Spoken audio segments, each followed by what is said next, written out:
السلام علیکم ورحمۃ اللہ وبرکاتہ۔ آپ دیکھ رہے ہیں تجوید القرآن ورلڈ وائڈ۔ اللہ پاک نے قرآن اور رمضان میں ایک ایسی مناسبت رکھی ہے، ایک ایسا جوڑ اور تعلق رکھا ہے کہ جیسے ہی رمضان آتا ہے ساتھ ہی قرآن کی تلاوت کی ہر طرف صدائیں صدائیں نظر آتی ہیں۔ اللہ پاک نے ارشاد فرمایا شہر رمضان الذی انزل فیہ القرآن ھدی للناس، کہ رمضان کا مہینہ وہ مہینہ ہے جس کے اندر اللہ نے قرآن پاک کو اتارا۔ پھر اس رمضان کے مہینے کے اندر ایک لیلۃ القدر کی رات آتی ہے جس کو ہم جانتے بھی ہیں، بہت مشہور ہے۔ تو اللہ پاک نے فرمایا اس کے بارے میں انا انزلناہ فی لیلۃ القدر، کہ بے شک ہم نے اس قرآن پاک کو لیلۃ القدر میں اتارا۔ پھر تیسری جگہ ارشاد فرمایا انا انزلناہ فی لیلۃ مبارکہ، کہ ہم نے اس قرآن کو ایک برکت والی رات کے اندر اتارا، اور اس سے بھی جمہور محدثین نے لیلۃ القدر ہی رات مراد لی ہے۔ اور لیلۃ القدر رمضان کے مہینے کے اندر آتی ہے، باقی 11 مہینوں میں سے کسی مہینے میں نہیں آتی۔ تو یہ ایک ایسا تعلق ہے قرآن کا اور رمضان کا، اور آپ صلی اللہ علیہ وسلم نے فرمایا تھا کہ قرآن اور رمضان یہ دونوں سفارش کریں گے۔ رمضان المبارک کے روزے بھی سفارش کریں گے اور قرآن پاک بھی سفارش کرے گا اپنے پڑھنے والے اور اپنے اوپر عمل کرنے والے کے حق میں۔ اور آپ صلی اللہ علیہ وسلم نے فرمایا تھا فیشفعان، اور ان دونوں کی شفاعت قبول کی جائے گی۔ اس سے بڑی بڑھ کر کیا فضیلت ہو سکتی ہے؟ بعض لوگوں کی یہ روٹین ہوتی ہے، وہ ہر دفعہ ہر رمضان مبارک کے اندر ایک دفعہ قرآن پاک کی تلاوت مکمل کرتے ہیں۔ بعضوں کی روٹین ہوتی ہے 2 دفعہ، بعض کہتے ہیں کہ ہم نے 5 دفعہ کرنی ہے، ایک روٹین چلتی آتی ہے۔ اور جب بھی رمضان آتا ہے ہر ایک آدمی کا، اکثر لوگوں کا ایک ارادہ ہوتا ہے کہ میں نے اتنی دفعہ اس دفعہ قرآن پاک کی تلاوت کرنی ہے۔ تو آج ہم یہ بات کرتے ہیں کہ قرآن پاک کی رمضان کے اندر سب سے بہترین طریقہ کیا ہونا چاہیے کہ ہم قرآن پاک کی تلاوت کریں۔ تو جہاں پر ہم قرآن پاک کی تلاوت کرتے ہیں اس کے لیے 2 چیزوں کو اور اگر ہم اپنی زندگی کے اندر اور قرآن پاک کی تلاوت کے اندر ایڈ کر لیں، شامل کر لیں، تو انشاءاللہ جتنی برکت، جتنا نور، جتنی روحانیت ہمارے اندر اور جتنا ایک سکون ہمارے دل کے اندر اور ہمارا جو اطمینان ہمیں محسوس ہوتا ہے، اس سے بھی کہیں بڑھ کر انشاءاللہ تعالی یہ سب چیزیں ملیں گی۔ اطمینان کہیں درجے سے بہتر انشاءاللہ تعالی نصیب ہوگا۔ ان میں سے سب سے پہلی چیز یہ ہے کہ جہاں پر آپ قرآن پاک اگر ایک دفعہ مکمل کرتے ہیں تو آپ ایک دفعہ مکمل کریں، ساتھ ساتھ قرآن پاک کا ترجمہ بھی ایک دفعہ پڑھیں۔ یعنی بہتر تو طریقہ یہ ہے کہ جو آپ کی روٹین ہے پہلے چلتی آ رہی، اگر آپ ایک دفعہ مکمل کرتے تھے تو مکمل ایک دفعہ ہی کریں، لیکن ساتھ مکمل ایک دفعہ اس کا ترجمہ بھی پڑھیں اور اس کو سمجھنے کی کوشش کریں۔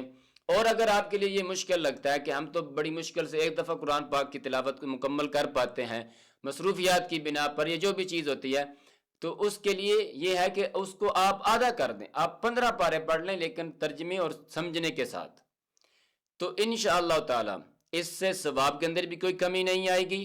آپ نے اس سے پہلے کئی دفعہ قرآن پاک کی اس طرح تلاوت کی ہوگی، لیکن اس دفعہ آپ اس طرح کر کے دیکھیں، انشاءاللہ مجھے 100% یقین ہے کہ آپ کے نور کے اندر، روحانیت کے اندر، آپ کے دل کے اندر جو اطمینان، ایک سکون محسوس ہوتا ہے، قلبی سکون اور روحانی سکون، اس سے بڑھ کر آپ کو نصیب ہوگا۔ قرآن کو سمجھ کر پڑھنا اور قرآن پاک کو بغیر سمجھ کے پڑھنا، دونوں میں بہت زیادہ زمین آسمان کا فرق ہے۔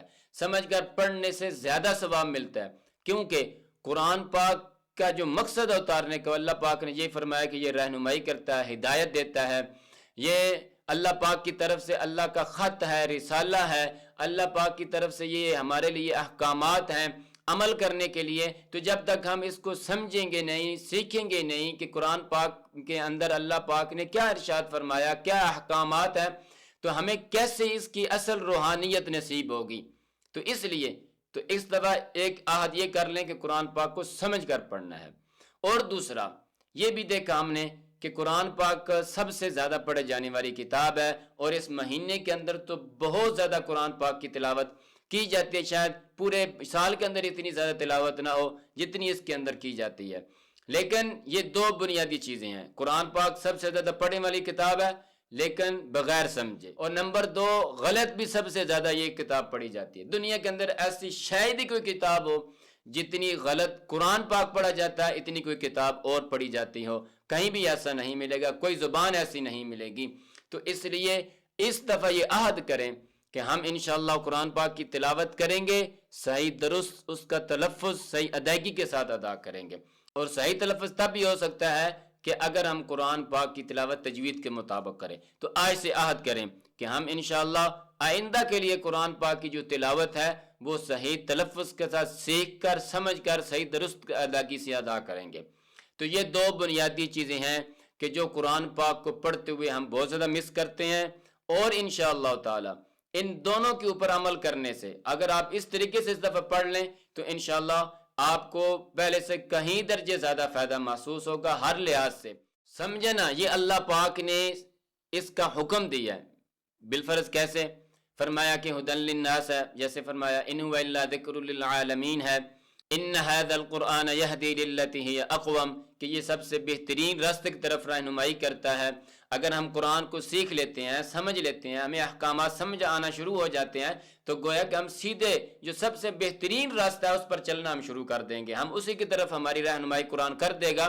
تو جو انسان سب سے بہترین اور خوبصورت راستہ اور قیم راستہ، جو سب سے اچھا اور سیدھا راستہ اگر انسان اس پر چل پڑے تو پھر اس کے کامیابی کے اندر اور اس کے دل کے سکون کے اندر، اس کے اطمینان قلب کے اندر کیا کچھ شک ہو سکتا ہے؟ نہیں ہو سکتا۔ تو دعاؤں میں یاد رکھیں۔ السلام علیکم ورحمۃ اللہ وبرکاتہ، اور ثواب کی نیت سے اس ویڈیو کو ضرور شیئر کریں۔ جزاکم اللہ خیرا و احسن الجزا۔